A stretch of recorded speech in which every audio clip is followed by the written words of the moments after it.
Driving in Mexico, we are driving through Veracruz to Villahermosa, Mexico today, and this is 2 days of an 11-day trip, and I wanted to show you what the roads are looking at, what I'm seeing. We have some, really nice roads, a little bit different passing than we have in the United States, but come join me. Our dogs are loving the trip. This is one of the hotels in Veracruz, or in the state of Veracruz, so North Veracruz, right after we drove from Monterrey on 85D, then to 80D, then to 180, and then some of the time it's 180D, which the D indicates it's a Coyota road, which is a toll road. Those are the typically safer roads than the 180s or the Libre roads. So we took the Coyota roads whenever we could, but you can tell with the landscape, we are now getting to, kind of middle Mexico, but we're also going back to the beach side. So instead of just kind of the arid desert landscape that we saw on the first couple days in Mexico, we're now, you can tell we're getting closer to the beach. The hotel that you saw a picture of, that was in northern Veracruz, a beautiful hotel that was trying to mimic a mango tree.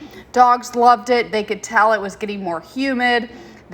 Lots more smells in the air. But what you can see is the roads are still really good. Now they are smaller than they were in northern Mexico on 85D, just because there was a decent bit of a lot of trucks going between Monterrey and the United States.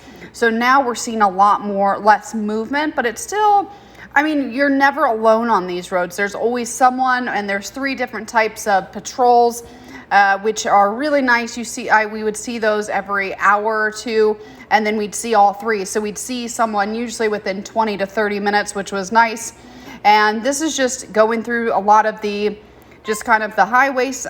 highway towns, which is nice. You can usually, if you need to, stop off, get some food. The food is delicious on the side of the road.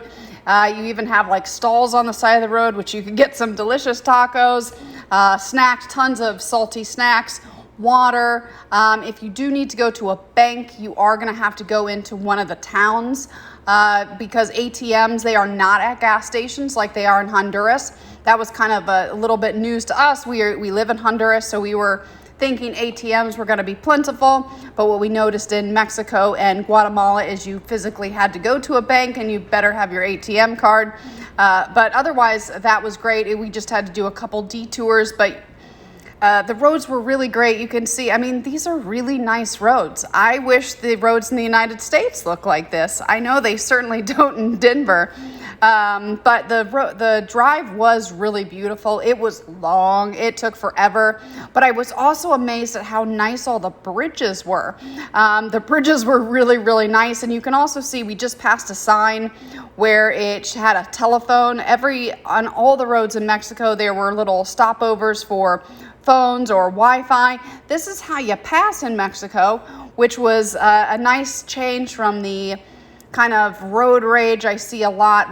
Kind of road rage in Honduras and the United States. But what was really nice driving in Mexico, there was just this courtesy on allowing people to pass. So if a truck was driving, they actually get over to the right a little bit, which allows you to pass, versus some places that I live, people kind of scoot over so you can't pass, and it becomes kind of a little bit of a battle. I wanted to, my favorite part of this trip was these beautiful mountains. We got to see the beautiful mountain range through Central America for most of our drive, but it got prettier and prettier.